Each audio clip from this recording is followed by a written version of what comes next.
जय श्री राधे, जय श्री कृष्णा। दोस्तों, कैसे हैं आप सब। आज हम आपको गणेश चतुर्थी व्रत की कथा, महत्व, शुभ मुहूर्त और पूजा विधि के बारे में बताने जा रहे हैं। विघ्नहर्ता श्री गणेश की पूजा से प्राप्त होगा मनचाहा वरदान। इस साल गणेश चतुर्थी का पर्व 22 अगस्त 2020 दिन शनिवार को मनाया जाएगा, जिसका शुभ मुहूर्त सुबह 11:06 से दोपहर 1:39 तक रहेगा। भादो मास के शुक्ल पक्ष की चतुर्थी को गणेश चतुर्थी का त्योहार मनाया जाता है। सनातन धर्म में भगवान गणेश की पूजा का विशेष महत्व है। भगवान गणेश को गजानन या विघ्नहर्ता के नाम से भी पुकारा जाता है। गजानन को रिद्धि सिद्धि और सुख समृद्धि का दाता माना जाता है। शास्त्रों के अनुसार भगवान गणेश हमें संकट से, कष्ट से, दरिद्रता से और रोगों से मुक्ति दिलाते हैं। गणेश चतुर्थी के दिन भगवान गणेश की विधि विधान से पूजा करने पर मनोकामनाएं पूरी होती हैं। गणेश चतुर्थी पूजा विधि। सबसे पहले सुबह उठकर नित्य कर्म से निवृत्त होकर स्नान करें। इसके बाद तांबे की, चांदी की, मिट्टी की गणेश प्रतिमा की स्थापना करें। भगवान गणेश को वस्त्र अर्पित करें।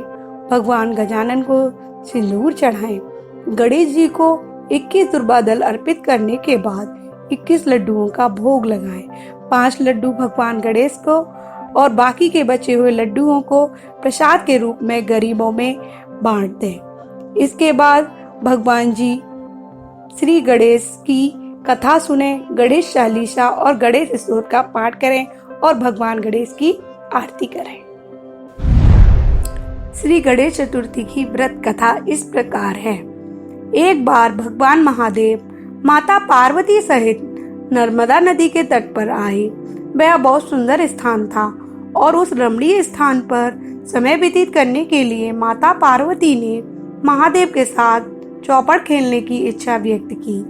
तब शिवजी ने कहा, हमारी हार जीत का निर्णय कौन करेगा। माता पार्वती ने तत्काल वहां की घास के तिनके बटोरकर एक पुतला बनाया और उसमें प्राण प्रतिष्ठा करके उससे कहा, बेटा, हम चौपड़ खेलना चाहते हैं, किंतु यहाँ हार जीत का साक्षी कोई नहीं है। अतः खेल के अंत में तुम हमारी हार जीत के साक्षी होकर बताना कि हम में से कौन जीता और कौन हारा। खेल आरंभ हुआ। देवयोग से 3 बार खेल में माता पार्वती जी की जीत हुई। तब अंत में बालक से हार जीत का निर्णय कराया गया तो उसने महादेव को विजयी बताया। इस पर माता पार्वती ने क्रोधित होकर उसे एक पांव से लगना होने पर और वहां के कीचड़ में पड़ा रहकर दुख भोगने का शाप दे दिया। बालक ने विनम्रता पूर्वक कहा, माता, मुझसे अज्ञानतावश ऐसा हुआ है। मैंने किसी कुटिलता या द्वेष के कारण ऐसा नहीं किया।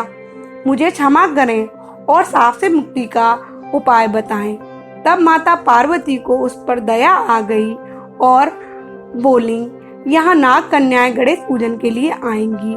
उनके उपदेश से तुम गणेश पूजन करके मुझे प्राप्त करोगे। इतना कहकर वे कैलाश पर्वत पर चली गई। 1 वर्ष के बाद वहां नाग कन्याएं आईं और उन्होंने गणेश जी का पूजन किया। नाग कन्याओं ने गणेश व्रत करके उस बालक को भी व्रत की विधि बताई। तब उस बालक ने 21 दिन तक श्री गणेश जी का व्रत किया। तब गणेश जी ने उसे दर्शन देकर कहा, मैं तुम्हारे व्रत से प्रसन्न हूँ, मनोवांछित वर मांगो। तब वह बालक बोला, भगवान, मेरे पाँव में इतनी शक्ति दे दे कि मैं कैलाश पर्वत पर अपने माता पिता के पास पहुँच सकूँ और वे मुझ पर प्रसन्न हो जाएं। गणेश जी तथास्तु कहकर अंतर्ध्यान हो गए। बालक भगवान शिव के पास पहुंच गया। शिव जी ने उससे वहां तक पहुंचने के बारे में पूछा।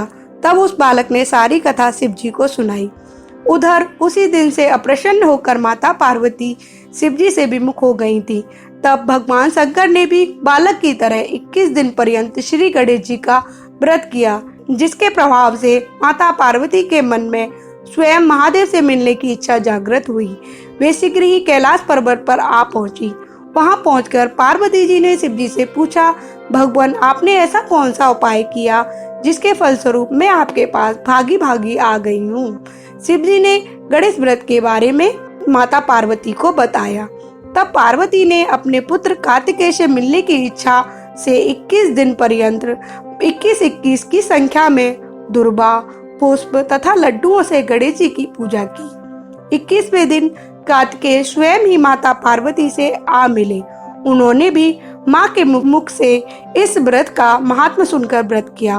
कार्तिकेय ने यही व्रत विश्वामित्र को बताया। विश्वामित्र जी ने व्रत करके गणेश जी से जन्म से मुक्त ब्रह्म ऋषि होने का वर मांगा। गणेश जी ने अब उनकी मनोकामना पूर्ण की। ऐसे ही हैं श्री गणेश जी, जो सबकी मनोकामनाएं पूर्ण करते हैं। बोलो श्री गणेश जी महाराज की जय।